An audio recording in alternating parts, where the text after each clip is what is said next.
ఆంధ్రప్రదేశ్ ప్రభుత్వం ప్రతిష్టాత్మకంగా చేపట్టిన P4 పథకం వల్ల మిగతా సంక్షేమ పథకాల్లో కోత ఉండదని సీఎం చంద్రబాబు స్పష్టం చేశారు.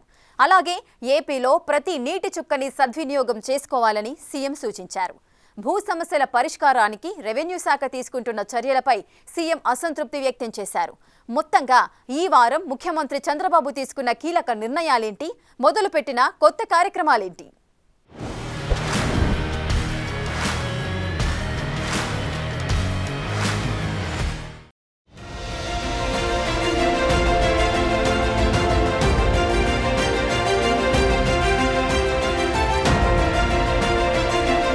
ఆంధ్రప్రదేశ్లోని నీటి నిర్వహణను సక్రమంగా చేస్తే కరువు పరిస్థితులు ఉండవన్నారు సీఎం చంద్రబాబు. ఆంధ్రనీవా, సుజల స్రవంతి, పోలవరం ఎడమ కాల్వ పనులు, ఉత్తరాంధ్రలోని సాగునీటి ప్రాజెక్టులపై సీఎం ఉన్నత స్థాయి సమీక్ష నిర్వహించారు. ఏపీలో ప్రతి నీటి చుక్కని సద్వినియోగం చేసుకోవాలని సూచించారు. ఇందుకోసం పూర్తిస్థాయి ప్రణాళికతో ప్రభుత్వ శాఖలు, అధికారులు పనిచేయాలని ఆదేశించారు. ముఖ్యంగా భూగర్భ జలాల పెంపుపై శ్రద్ధ తీసుకోవాలన్నారు. ఈ అంశంలో ఇరిగేషన్ శాఖతో పాటు పంచాయతీరాజ్ శాఖను కూడా భాగస్వామ్యం చేయాలని సీఎం అన్నారు. ఈ నెల 15వ తేదీ నుంచి ఆంధ్రనీవా, సుజల స్రవంతి ఫేజ్ 1 పనులు పూర్తి చేసి జీడిపల్లి రిజర్వాయర్ని పూర్తిగా నింపేందుకు నీటిని విడుదల చేయాలని అధికారులను ఆదేశించారు. ఫేజ్ 2 ద్వారా పుంగనూరు, కుప్పం బ్రాంచ్ కెనాల్కు ఈ నెలాఖరున నీటిని విడుదల చేయాలని సూచించారు. గాలేరు నగరి ద్వారా కడపకు నీళ్లిచ్చేందుకు పనులు ప్రారంభించాలని దిశానిర్దేశం చేశారు. ఈ నెలాఖరుకు పోలవరం ఎడమ కాల్వ పనులు పూర్తి చేయాలని, వచ్చే ఏడాది జూన్ నాటికి వెలుగొండని పూర్తి చేసి నీళ్లివ్వాలని చెప్పారు. ఉత్తరాంధ్ర ప్రాజెక్టులు, రిజర్వాయర్లతో నీటి మట్టాలు, నీటి నిర్వహణకు చేపడుతున్న చర్యలపై ప్రధానంగా చర్చించారు.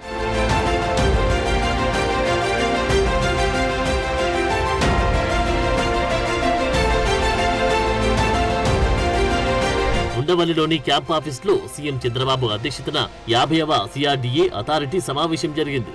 మొత్తం 7 అంశాలకు ఆమోదం తెలిపారు. రాజధాని పరిధిలోని అమరావతి మండలంలో 4, తుళ్లూరు మండలంలో 3 గ్రామాల్లో అదనంగా 20,494 ఎకరాల భూ సమీకరణకు CRDA అథారిటీ ఆమోదం తెలిపింది. రాజధానిలో హైడెన్సిటీ రెసిడెన్షియల్ జోన్ సహా మిగతా అభివృద్ధి ప్రాజెక్టులకు RFP పిలిచేందుకు ఆమోదం తెలిపారు. అమరావతిలో నిర్మించి 5 స్టార్ హోటళ్ల సమీపంలో కన్వెన్షన్ సెంటర్ల నిర్మాణం కోసం చేసిన ప్రతిపాదనను కూడా ఆమోదించారు. రాజధానిలో జరుగుతున్న నిర్మాణ పనులకు ఇసుక డ్రెడ్జింగ్ కోసం CRDAకి అనుమతించారు. ప్రకాశం బ్యారేజ్ ఎగువన డీసిల్టేషన్ ప్రక్రియ ద్వారా ఇసుక తవ్వుకునేందుకు అనుమతించారు. భూ కేటాయింపులపై కేబినెట్ సబ్ కమిటీ తీసుకున్న నిర్ణయాలకు CRDA అథారిటీ ఆమోదం తెలిపింది.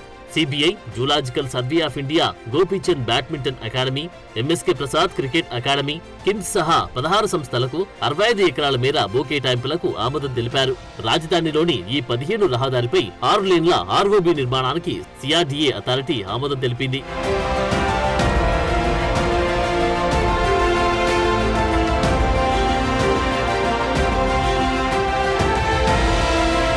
ఏపీ ప్రభుత్వం ప్రతిష్టాత్మకంగా నిర్వహిస్తున్న P4 కార్యక్రమానికి సంబంధించి సీఎం నేతృత్వంలో స్వర్ణాంధ్ర P4 ఫౌండేషన్ తొలి జనరల్ బాడీ సమావేశం జరిగింది. ఈ సమావేశంలో P4 పథకాన్ని సమర్థంగా అమలు చేసేందుకు 2 కమిటీలు ఏర్పాటు చేయాలని నిర్ణయించారు.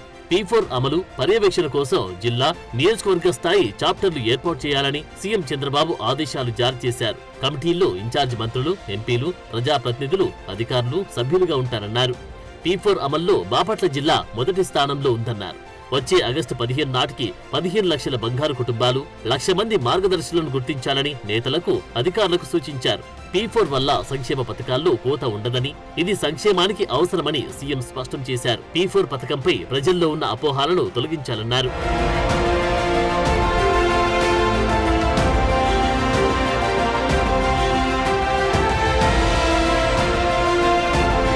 ఏడాదిలో భూ సమస్యలు పరిష్కారం చేస్తాను అని మహానాడులో ప్రకటించిన మాటకు కట్టుబడి సీఎం చంద్రబాబు భూ వివాదాల సమస్యల పరిష్కారంపై ఫోకస్ పెట్టారు. ఇందులో భాగంగా ఏడాది కాలంలో తీసుకున్న చర్యలపై ఇటీవలే సీఎం రివ్యూ నిర్వహించారు. గత పాలకుల కారణంగా గ్రామాల్లో భూ వివాదాలు, భూ సర్వే సమస్యలు తలెత్తాయని సీఎం ఫైర్ అయ్యారు.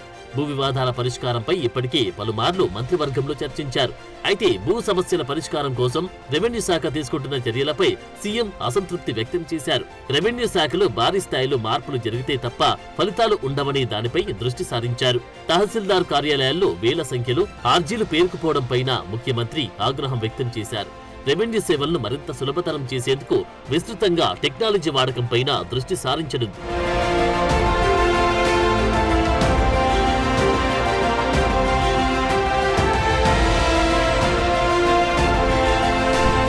మామిడి రైతులు, పల్ప్ పరిశ్రమ కలిసి పనిచేయాలని ఇటీవల తన కుప్పం పర్యటనలో సీఎం చంద్రబాబు ఆదేశించారు. ఉమ్మడి చిత్తూరు జిల్లా మామిడి రైతులు, పల్ప్ పరిశ్రమల ప్రతినిధులు, ప్రాసెసింగ్ యూనిట్లతో సీఎం సమావేశమయ్యారు.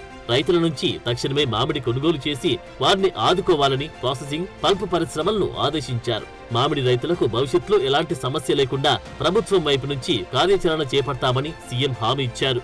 అలాగే మ్యాంగో పల్పుపై విధిస్తున్న జీఎస్టీని 12% నుంచి 5%కి తగ్గించేలా మాట్లాడాలి అని సీఎంకు విన్నవించారు. ఇక మామిడి పంటలో ఎరువులు, పురుగుల మందులు వాడకుండా అత్యుత్తమ విధానాలను అనుసరించాలని సీఎం చంద్రబాబు రైతులకు సూచించారు. ప్రాసెసింగ్ పరిశ్రమలు రైతుల నుంచి మామిడి కొనుగోలు చేస్తేనే వారికి న్యాయం జరుగుతుందన్నారు. ఏ రికార్డ్స్ తారుమారు చేశారు, ఏ రికార్డ్స్ తారుమారు కాలేదనేది డేటా లేదు. తొందరపడిపోయి మనం ఏం చేసినా కూడా అన్నిటికీ సమస్యలు వస్తాయి, జటిలమైపోతుంది. ల్యాండ్ అనేది సున్నితమైన విషయం. దీన్ని మొత్తం అనలైజ్ చేసి 1 year ఆ కార్యక్రమం పెట్టుకున్నాను. నేను ఎక్కడికి పోయినా 10 పిటిషన్లు వస్తే 7, 8 ఈ పిటిషన్లు వస్తున్నాయి. నా ల్యాండ్ వేరే వాళ్ళు చేసేసారు, నా పేరుతో లేదు, లేదంటే ఇంకొక సమస్య ఉంది, ఇలాంటి చాలా ఉన్నాయి. కుప్పం ఏరియా ఆసుపత్రిలోని డిజిటల్ సర్వే నెంబర్ను నియోజకవర్గంలోని 13 ప్రాథమిక ఆరోగ్య కేంద్రాలతో అనుసంధానించే కార్యక్రమానికి సీఎం చంద్రబాబు శ్రీకారం చుట్టారు. అదేవిధంగా ప్రాథమిక ఆరోగ్య కేంద్రాల్లోని మెడికల్ ఆఫీసర్లతో వర్చువల్ సమావేశంలో మాట్లాడి వారికి తగిన సూచనలు చేశారు.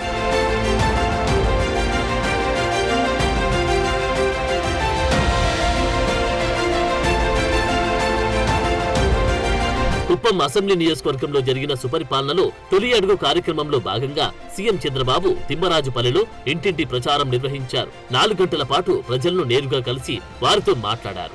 వారి సమస్యలను అడిగి తెలుసుకున్నారు. ప్రభుత్వం అందిస్తున్న సంక్షేమ పథకాలపై ప్రజాభిప్రాయాన్ని అడిగి తెలుసుకున్నారు.